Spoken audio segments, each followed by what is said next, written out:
nasce. Eu leio o primeiro versículo, a igreja o segundo, e assim sucessivamente. Que está escrito assim em Atos dos Apóstolos, capítulo de número 13, e o versículo de número 1. Na igreja que estava em Antioquia, havia alguns profetas e doutores, a saber, Barnabé e Simeão, chamado Níger, e Lúcio, Cirineu, Manaé, que fora criado com Herodes, o tetrarca, e Saulo.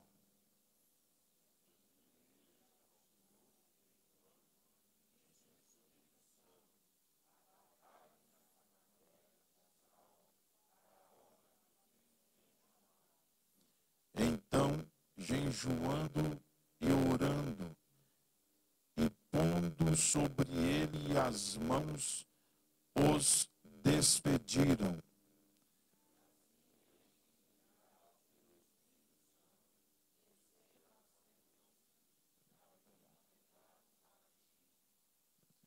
Oremos, Pai de nosso Senhor e Salvador Jesus Cristo. Senhor meu Deus, nós sabemos que o Senhor está assentado sobre um alto e sublime trono, que o Senhor tem todo o poder em suas mãos. Nós sabemos, ó Deus, que o Senhor manda no céu e que o Senhor também manda na terra. A tua igreja está, Senhor, nesta manhã em tua presença, ó Deus.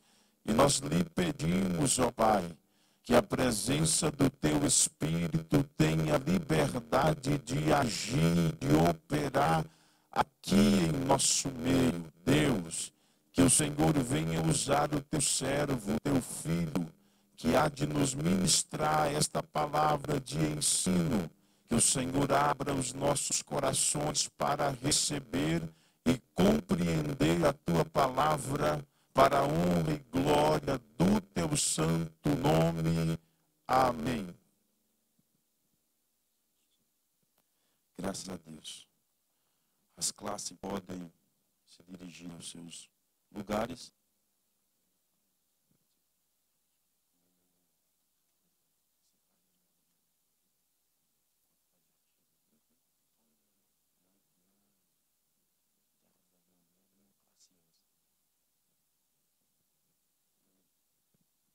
Graças a Deus. Meus queridos irmãos, lição de número 13, o poder de Deus na missão da igreja. Nós estamos hoje encerrando o nosso trimestre, como nós já falamos, né? E próximo domingo não teremos EBD, pois teremos a vigília no sábado, e todo sábado que antecede, todo domingo que antecede a vigília, a gente não realiza EBD, aí fica para quarta-feira. Tá bom? Então, de quarta-feira, agora que vem, na próxima, vai ser o início do nosso segundo trimestre. Amém? Lição de número 13, o poder de Deus na missão da igreja. Primeiro, eu quero ler aqui os objetivos que tem a lição de hoje, a lição de número 13. Todas as lições, meus queridos, elas têm 3 objetivos, né? E o objetivo da lição, os 3 objetivos da lição de hoje é refletir acerca da doutrina bíblica do Espírito Santo. Esse é o primeiro objetivo. O segundo é analisar as diferentes perspectivas da capacitação do Espírito Santo à sua igreja. E o terceiro, pensar no Espírito Santo como o principal impulsionador da obra missionária. Porque nós temos visto alguns testemunhos, muitos comentários de pessoas que estão sendo impulsionadas por profetadas, certo? Pessoas que estão sendo impulsionadas por por pessoas que não têm nenhum compromisso com a palavra de Deus.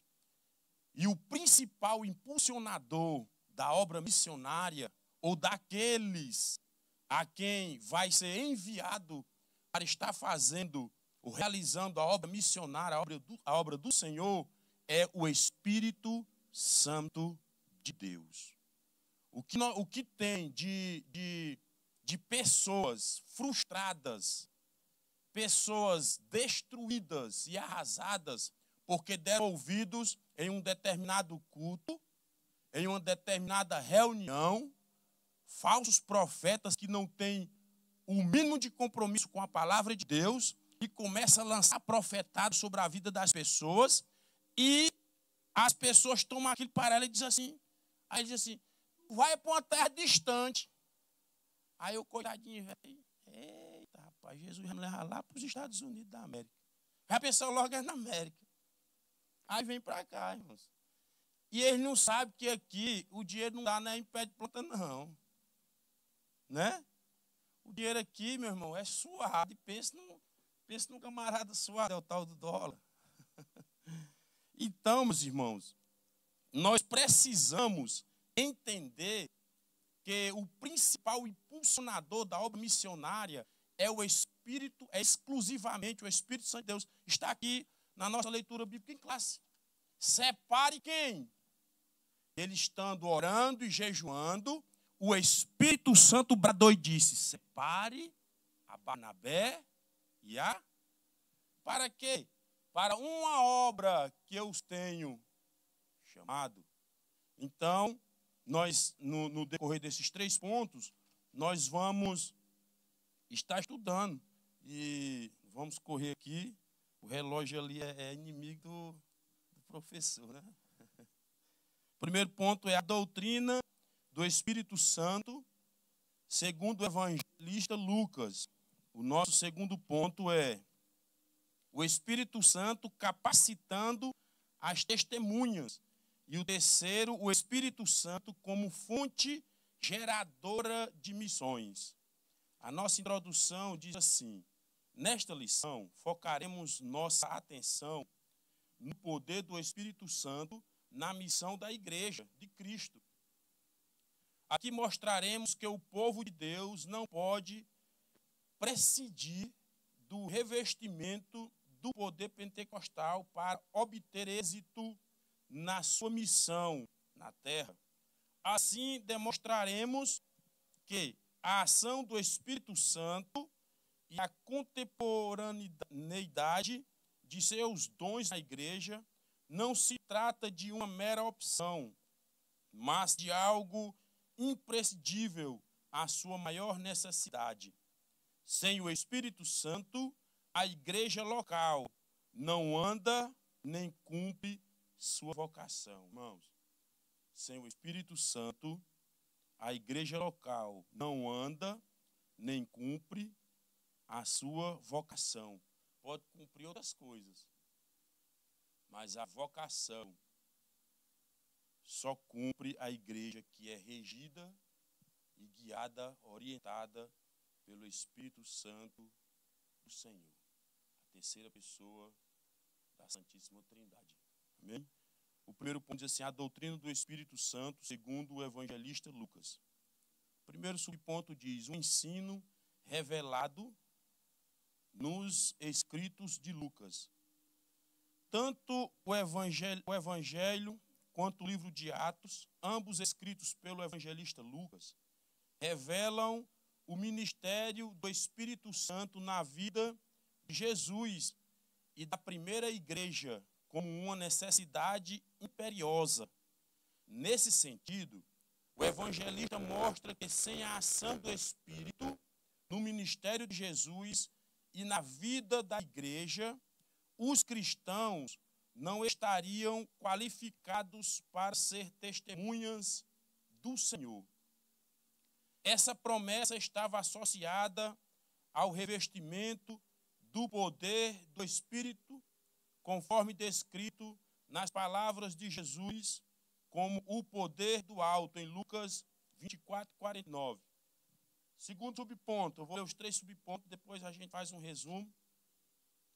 Segundo subponto, o enchimento do Espírito como experiência necessária. O enchimento do Espírito como experiência necessária. O Senhor Jesus só começou o seu ministério depois de ser cheio do Espírito Santo. Lucas 3, 21 e 22. Nosso Senhor fez a obra de Deus e a fez no poder do Espírito Santo. Ele foi capacitado pelo Espírito Santo e dependeu dele para exercer o ministério. Isso aqui foi Jesus. E dependeu dele para exercer o ministério. Da mesma forma, a igreja só deveria iniciar o trabalho missionário quando fosse revestida desse mesmo poder. Por isso, podemos afirmar que no contexto literário do evangelista Lucas, especialmente no livro dos Atos dos Apóstolos, o Espírito Santo aparece como uma necessidade, não como uma opção. Por isso, podemos afirmar que no contexto literário do evangelista Lucas, especialmente no livro de Atos dos Apóstolos, o Espírito Santo aparece como uma necessidade e não como uma opção. O enchimento do Espírito Santo, do Espírito como uma experiência concreta. Se por um lado Lucas apresenta o Espírito Santo como uma necessidade na vida da igreja, por outro ele mostra que o enchimento do Espírito ocorre como uma experiência concreta na vida do crente. Nesse sentido, o livro de Atos retrata a experiência pentecostal como um acontecimento objetivo, não subjetivo. Ela podia ser vista e ouvida. Atos 5:32. Havia manifestações físicas que se tornavam reais para quem as tinha e visíveis para quem as presenciava. Em outras palavras, quem recebeu sabia que havia recebido. Dentre os muitos sinais, um se sobressaía sobre os demais, o falar em línguas desconhecidas. Atos 2, 4, 10, 44, 46, 19, 1 e 6. Daqui a pouco nós vamos no segundo ponto, dar uma passeada por esses versículos, esses textos, irmãos. A doutrina pentecostal clássica, para nós fazer um resumo. Desde seus primórdios, a doutrina pentecostal clássica afirma que o falar em línguas desconhecidas é a evidência física inicial do batismo no Espírito Santo. Em 3 ocasiões, no livro de Atos, a manifestação das línguas está presente em todas elas. Chama a atenção o fato de todos terem experimentado o fenômeno de falar em outras línguas. Até mesmo a narrativa de Atos 8, 14, 25, onde não há menção de ocorrências de línguas. O evangelista parece deixar subentendido que as línguas estiveram presentes ali. Assim, estudiosos dos livros de Lucas reconhecem que o uso que o evangelista faz das expressões batismo no Espírito Santo, ou ser cheio do Espírito Santo, em Atos dos Apóstolos, tem a ver com a experiência do derramamento do Espírito Santo acompanhada de línguas desconhecidas com evidência inicial. Aqui no segundo subponto, nós vamos ver que o próprio Jesus, ele precisou de ser ali totalmente guiado pelo Espírito Santo. E o próprio Jesus soube esperar o tempo certo de agir. Porque, meus irmãos, tem muitas pessoas que querem fazer a obra de Deus e querem fazer da sua forma, de uma forma precipitada. Eles não têm o mínimo de paciência para saber esperar a hora certa, o tempo certo, que o Espírito Santo o guie, o conduza. Igual nós já falamos, pessoas frustradas, missionários que recebem uma profecia na igreja, em determinado lugar, e eles vendem tudo, eles largam tudo e vão para um determinado lugar, achando eles ser orientado pelo Espírito Santo, e não é. O Espírito Santo não trabalha dessa forma. O Espírito Santo, se quer usar a vida do irmão Fabiano, ele vai falar com o irmão Fabiano, ele vai falar com a irmã Thaisa, ele vai nos instruir, ele vai capacitar a família. E a família orientada, instruída pelo Espírito Santo, na hora certa, no momento certo, será enviada por uma igreja, por uma determinada, um determinado grupo que estará mantendo aquele missionário, porque as pessoas, eu já vi testemunho, irmãos, eu acredito que vocês também, pessoas que recebem essas revelações, aí um irmão que foi para a Europa, em um culto ele recebeu ali uma profetada, e ele foi, vendeu empresa, ele vendeu tudo. Chegou lá, cultura diferente, povo diferente, Espírito Santo, ixi, nadinha. Começou as frustrações na sua vida, começou as lutas, e quando nós somos enviados, e nós não somos enviados pelo Espírito Santo de Deus, não dá certo. Não dá certo. Porque o maior impulsionador é o Espírito Santo de Deus, na hora certa, no momento certo, e enviado por uma determinada igreja. A igreja, ela chama, se reúne, orientada, pelo menos tem que ser assim. Se alguns estão fazendo de outra forma, após não estão cumprindo as escrituras, não. Quem fala e orienta é o Espírito Santo de Deus, na hora certa, no momento certo.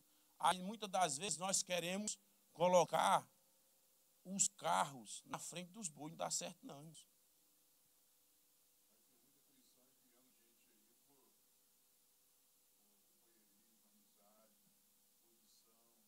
Muitas.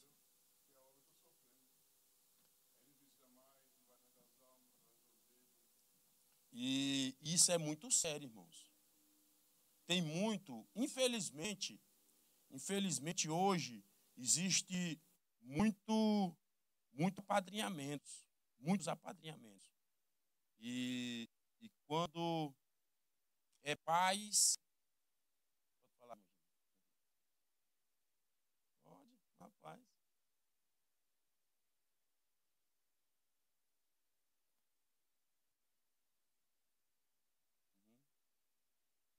Não. Se for para a obra, nós estamos falando da obra. Se aparecer, porque assim, o contexto da fala é esse. Se Deus for me enviar para um determinado lugar, ele não vai falar, tipo, só com o pastor Emerson. Vou usar o nosso pastor Emerson aqui como referência. Ele não vai usar só o pastor Emerson por que Deus vai me levar e ele vai usar o pastor Emerson. Só o pastor Emerson. Ele tem que falar comigo, falar com a Thaisa, falar com a família. Aí nós vamos orientados pelo Espírito Santo. Quando nós vamos desorientados, quando não é Deus que nos manda, se encontrarmos as adversidades, nós já volta para trás. Já volta para trás. Porque não foi ele. Porque se for Deus, se for o Espírito Santo, pode vir vendaval, pode vir tsunami, pode vir o que for. Mas nós iremos permanecer naquele lugar. Por quê? Porque o Espírito Santo falou e nós teremos a convicção que foi ele que falou. Se for orientado pelo Espírito Santo, se for enviado pelo Espírito Santo, pode vir o que for. Agora, se não for, o camarada cai fora. E cai ligeiro. Amém? Alguém quer fazer mais alguma pergunta?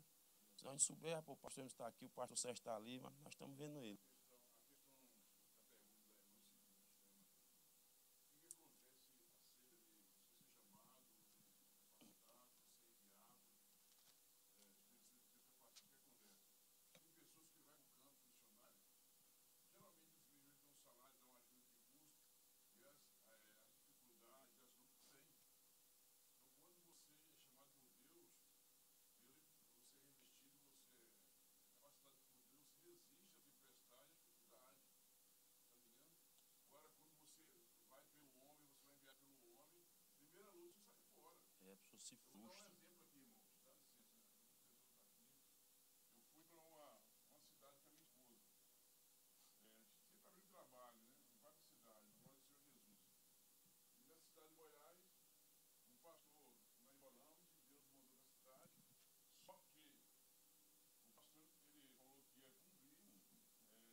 séria. No segundo subponto aqui, meus irmãos, já finalizando aqui, o escritor, ele fala assim, o comentarista, ele diz assim: por isso podemos afirmar que no contexto literário do evangelista Lucas, especialmente no livro de Atos dos Apóstolos, o Espírito Santo aparece como uma necessidade. Jesus disse: eu vou e enviarei outro, o Consolador, que estará convosco.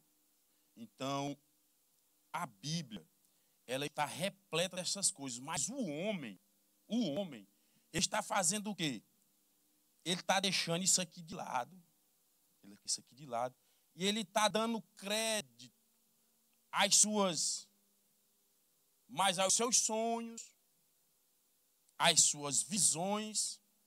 O camarada dorme de barriga, passa a noite toda comendo. Eu não sou contra sonho, não, viu? Eu não sou, não, porque a Bíblia fala. Mas o camarada passa a noite toda comendo no churrasco, falta conseguir dormir, aí sonha. Aí, meu amigo, aí deixa a Bíblia de lado, mas a Bíblia é o nosso a nossa bússola. A Bíblia, ela está repleta destas coisas, mas o homem, pelo seu ego, pela sua hipocrisia, ele está deixando a Bíblia de lado. É simples assim, está deixando. E está dizendo: você que vai, é o Espírito Santo que falou, o Espírito Santo não falou nada. E ele chama o camarada e tá sendo muito por apadrinhamento. E se você pode ter até uma certa capacidade, mas o campo missionário não é fácil, não, irmãos. A obra missionária, você vai pisar o pé lá e tem coisa. Se não for chamado, se não tiver a convicção do chamado, se o Espírito Santo de Deus não falar, a gente arrega. Arrega porque não dá certo. E assim, o Espírito Santo, ele é uma necessidade, não é uma opção. É uma necessidade. Jesus enviou ele uma necessidade. É necessário que nós estejamos sensíveis à voz do Espírito Santo de Deus. Porque existem outras vozes por aí. Se nós não tiver cuidado, tem uma coisa: a bagaceira é feita.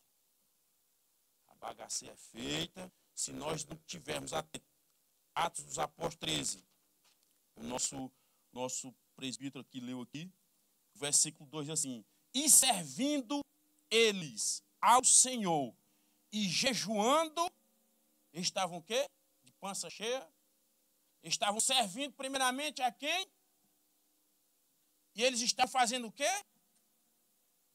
Aí o Espírito Santo de Deus fala o quê? Entra em ação. Estando eles servindo primeiro, porque tem gente que não quer servir, não, irmãos. Tem gente que só quer ser servido. Tem gente que só quer ser servido. E estando servindo eles ao Senhor, eles estavam servindo, estavam jejuando, para o Espírito Santo de Deus entrar em ação. Ele disse assim: agora eu vou entrar em ação, que agora é comigo. Aí disse o quê? Apartai-me a quem? A Barnabé e a...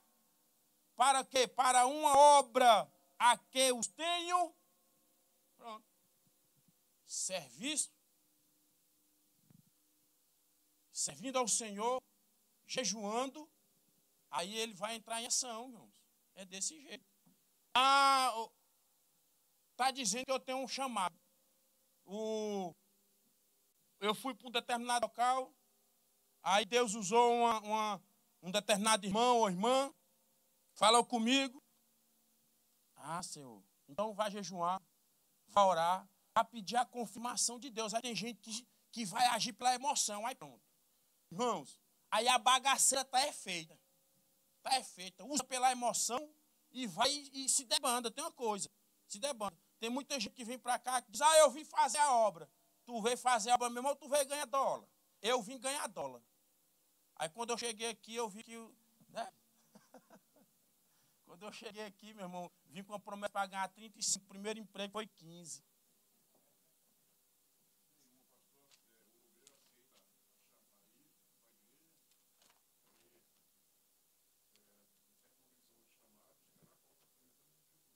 Isso. Sofre todo mundo junto, porque o ancião Nós somos um sacerdote da nossa casa, do nosso lar. Nós somos sacerdote e você dê graças a Deus que tu tem uma companheira, porque se eu não tivesse uma companheira do meu lado, eita, esse cabo velho.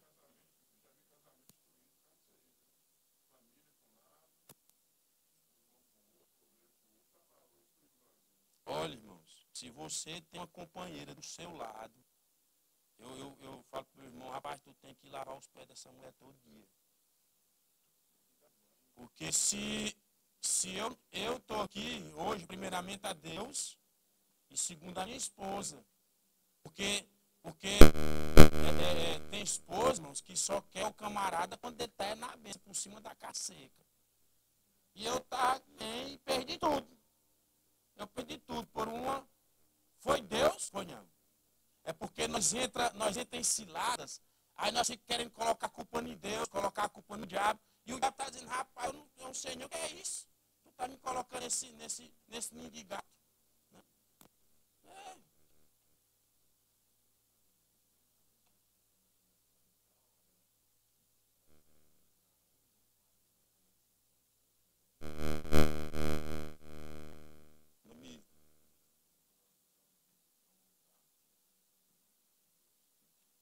Isso. O homem morreu, os 2 filhos morreram, né?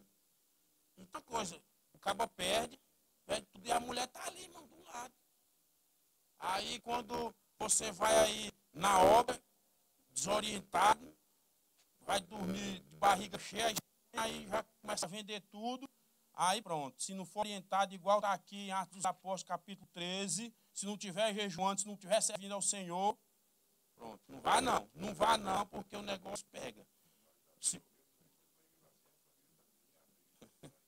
O Espírito, segundo ponto, o Espírito Santo capacitando as testemunhas. Primeiro, capacitando as testemunhas.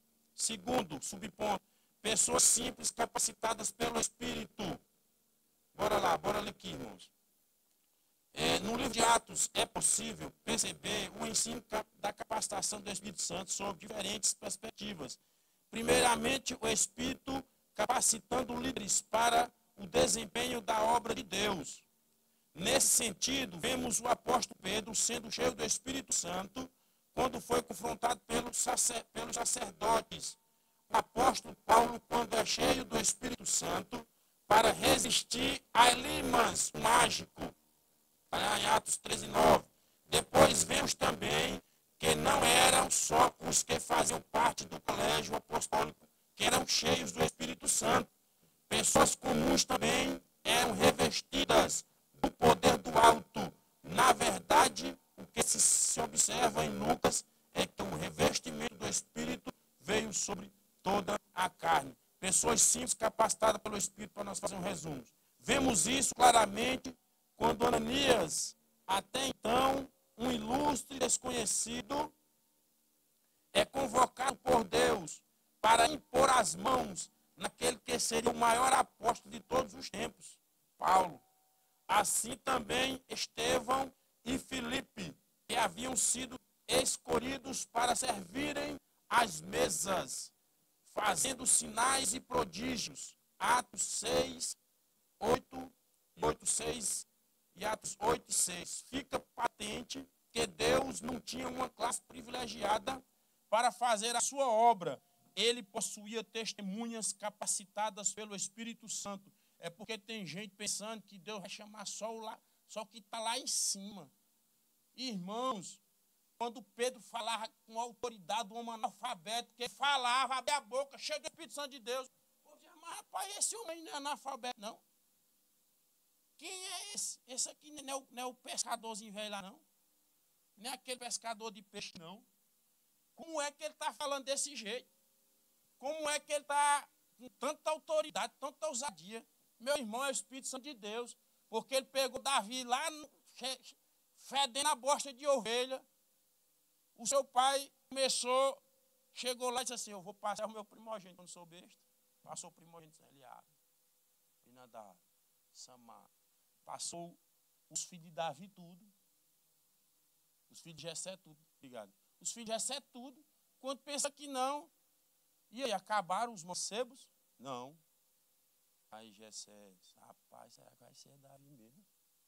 O menorzinho, fedendo a bosta de ovelha. Tá lá na braquiara. Aí chama o menino, porque nós não sentamos aqui não enquanto ele não chegar. Quando chegou, quem foi que entrou em ação? O Espírito de Deus. Ele disse assim, unja, porque esse aí, eu tenho escolhido, é esse aí, é o menor. Eu quero escolher o pequenininho mesmo, não é o grande não. Não é aquele que tem contato com a espada não. Eu quero usar ele para saber que eu vou usar o menor para saberem que eu sou Deus na vida dele. Porque tem gente, não que Deus não usa a pessoa capacitada, Deus usa, irmãos. E é muito importante que nós nos capacite, que nós façamos estudo da palavra de Deus, certo? Para que nós não suba aqui em cima e fique só enchendo linguiça, não. Os obreiros, vocês fiquem espertos. Né? Então, nós devemos saber e entender que o Espírito Santo de Deus, ele usa as coisas loucas desta terra para confundir as sábias. Certo? Então aqui o escritor está dizendo que ele pega as testemunhazinhas pequenas, o povo aqui. O Elimas estava aqui, o Ananias, Deus falou para ele, vá lá e olha para o Paulo. Ele disse, Senhor, esse homem aí é um bandido. Esse aí não é Paulo, não, é. Vá lá, porque esse é para mim um vaso escolhido. Ele foi, colocou a mão sobre Paulo. Paulo voltou a enxergar e já foi o quê? Cheio do Espírito Santo de Deus. Aí pronto. Depois de Jesus, é o maior implantador de igreja. Depois de Jesus, é o maior missionário. Chama-se Paulo. Porque ele estava ali cheio do Espírito Santo. Teve um encontro real e verdadeiro com o Senhor, nosso Deus, irmãos. Deus pegava os seus discípulos, os seus filhos, e usava, enchia eles. Lá em Atos 4, quando Pedro ele foi preso, eles ficaram espantados com a ousadia que Pedro falava. Um homem pescador, analfabeto, não tinha leitura, não tinha estudo, mas ele tinha o quê? O Espírito Santo de Deus na sua vida, que é o mais importante, pastor Emerson.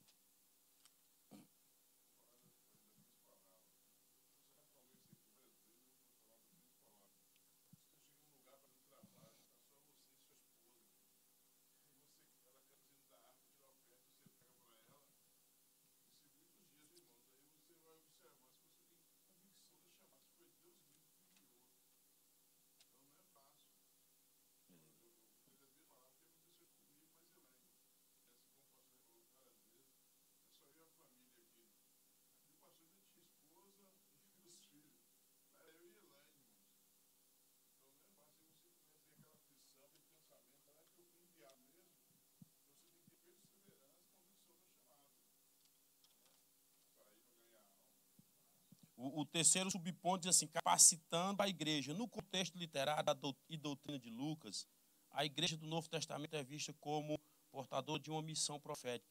Nela há um ministério profético de todos os crentes. Nesse sentido, conforme o contexto de Atos, o testemunho não é apenas individual, como mostrado na lição, mas também de toda a igreja descrita em Atos. Assim, essa comunidade de crentes capacitada pelo Espírito Santo ganhava a confiança e a admiração das pessoas ao seu redor. Portanto, o crescimento das igrejas em Atos estava associado ao testemunho dado pelos grupos de crentes capacitados pelo Espírito Santo de Deus. Irmãos, o testemunho é uma coisa. Tem muitas denominações por aí que estão dando mau testemunhos. O que é que acontece? Porque assim, se lá fora, seu João, ele assalta, aí a população diz assim, rapaz, tu viu, o seu João assaltou. Se Pedro, ele se prostitui, diz, rapaz, aquele Pedro lá é um prostituto, presta não. Mas se um crente erra, eles falam assim, tu viu, os crentes não valem nada. Irmãos, por isso que nós temos que dar o bom testemunho. Por isso, eu notei aqui quais são e esse bom testemunho. O que nós temos visto de bagaceira na internet, de pessoas dando mau testemunho, fazendo chacota com línguas estranhas, achando que é o Espírito Santo de Deus e é uma bagaceira, não tá de brincadeira não, irmãos. Não está de brincadeira não. E quais são os propósitos das línguas? Das línguas estranhas? Eu fiz uma anotação aqui, porque quando as pessoas elas veem isso, o mundo lá fora, eles ficam espantados. É uma coisa banal, o povo está brincando, fazendo piada, fazendo gracinha com as coisas de Deus. Primeiro, língua estranha é uma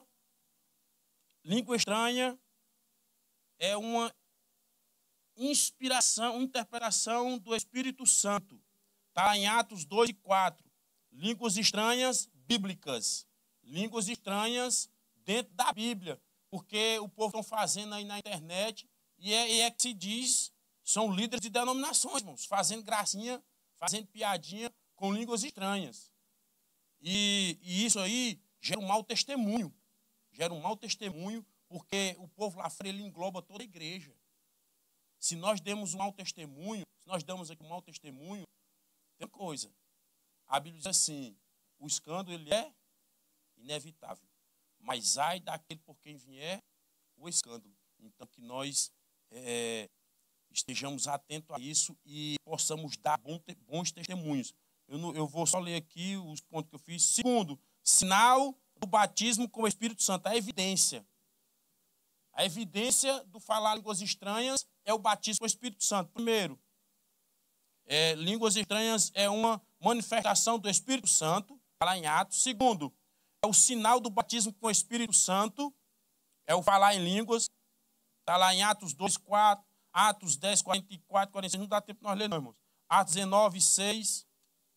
Terceiro, edificação pessoal. Edificação pessoal. Línguas estranhas. No quarto, sinal de autenticidade espiritual. Sinal de autenticidade espiritual. Porque tem gente que pensa que línguas estranhas você está fazendo igual esse pessoal que está aí. Línguas estranhas para a edificação própria, para a nossa própria edificação. Para a nossa própria edificação, irmãos. Então, nós precisamos ter bastante cuidado com isso. Eu fiz essas anotações aqui e não vai dar tempo nós ler os comentários, senão eu não vou concluir aqui o terceiro subponto, que nós só temos 8 minutos e nós temos que entregar aqui para a nossa secretária ali 10 horas. Amém? Eu fiz outras anotações aqui, que foi os cinco propósitos do batismo com o Espírito Santo. Os 5 propósitos. Qual o propósito do batismo? Para nos capacitar para o serviço cristão. Para nos capacitar para o serviço cristão. Segundo, intimidade com Deus. Terceiro, testemunho. Mas recebereis poder ao descer sobre vós o meu Espírito. E quarto, unidade com a igreja. Porque tem gente que diz que está cheio do Espírito Santo e é uma intrigação à igreja que só Jesus é a causa. Não é Espírito Santo não, de Deus não, irmãos. Não. Pode ser outro Espírito, mas o de Deus não. Porque o Espírito Santo de Deus não tem essas coisas não. O Espírito Santo de Deus não tem essas balelas. Nós precisamos viver em unidade. Nós precisamos viver um só propósito. Aí é uma intrigaiada que eu vou te falar. Aí a trombeta toca. Aí tu já sabe o que vai acontecer. Porque se tu não está conversando aqui com o seu irmão, se tu está com essa intrigaiada, tu está com esse mexericozinho, nós precisamos tomar cuidado com essas coisas, irmãos. Nós precisamos tomar cuidado com essas coisas. O Espírito Santo de Deus é para nos capacitar para o serviço do Senhor, é para nós termos intimidade, para nós testemunharmos, mas recebereis poder Ao descer sobre vós, o Espírito Santo ser-me-eis testemunha. Jerusalém, Samaria, Judéia e até os confins da terra. E ter unidade com a igreja. E ter a vida, o quinto é ter uma vida transformada. Porque tem gente que recebe. Aí tem uma coisa, ele pula tanto aqui e fala. Aí quando chega lá fora, é com mexerico, conversa com A, conversa com B. Então não está cheio não. Pode estar cheio de outra coisa. Mas do Espírito Santo de Deus, o Espírito Santo de Deus, ele traz unidade, traz harmonia, traz paz para as nossas vidas. Louvado seja o nome do Senhor. O Espírito Santo como fonte geradora de missões, o envio missionário. O capítulo 13 do livro de Atos dos Apóstolos narra o envio dos primeiros missionários da igreja em Antioquia. Narra o primeiro envio dos missionários lá em Antioquia. Foi o que nós já lemos lá no comecinho. E estando eles servindo, jejuando, o Espírito Santo de Deus diz: agora eu vou separar isso aqui. Barnabé e Saulo para uma obra que eu tenho chamado. Segundo, a estratégia missionária. Em um mundo multicultural, a questão da estratégia missionária deve ser levada em conta. Não somente enviar, mas quem enviar. Quando enviar e como enviar. Por exemplo, Paulo e Barnabé poderiam ter adotado estratégias erradas na obra missionária, quando intentaram pregar na Ásia e Bitínia, mas foram impedidos eles queriam ir. E o Espírito Santo de Deus, ei, não é hora não, viu? Não é hora não. A hora é eu que digo. Foi eu que chamei, foi eu que escolhi, foi eu que disse lá em Atos 13, separa eles dois para uma obra que eu tenho. Então não é hora de vocês ir para aí não. Foi o Espírito Santo que decidiu quem deveria ouvir o evangelho naquela circunstância. Ele disse assim: não é hora de vocês ir para a Ásia, não é hora de vocês ir para a Bitínia. Eu tenho um povo que vocês têm que ir para lá primeiro. Se Paulo não tivesse ali o discernimento, irmãos, ele tinha batido no peito e dizer: eu vou para isso aqui, não é voz do Espírito Santo de Deus, não. Aí tinha acontecido a bagaça. Então ele estava sensível à voz do Espírito Santo de Deus. Foi o Espírito Santo que decidiu quem deveria ouvir o evangelho naquela circunstância. Ponderamos aqui que muitas vezes é possível que a agência missionária e igrejas adotem uma estratégia errada no envio de missionários. Não basta só o desejo de fazer missões, mas é preciso buscar a orientação do Espírito Santo a respeito de como isso deve ser feito. Os líderes precisam buscar a orientação de Deus. As agências missionárias precisam buscar a orientação do principal impulsionador, que é o Espírito Santo de Deus, para que saiba aonde deve ir, como deve chegar e como deve fazer a obra do Senhor Jesus. A comissão que foi dada para mim e para você, para a igreja do Senhor Jesus. É nós que temos esta missão, igreja.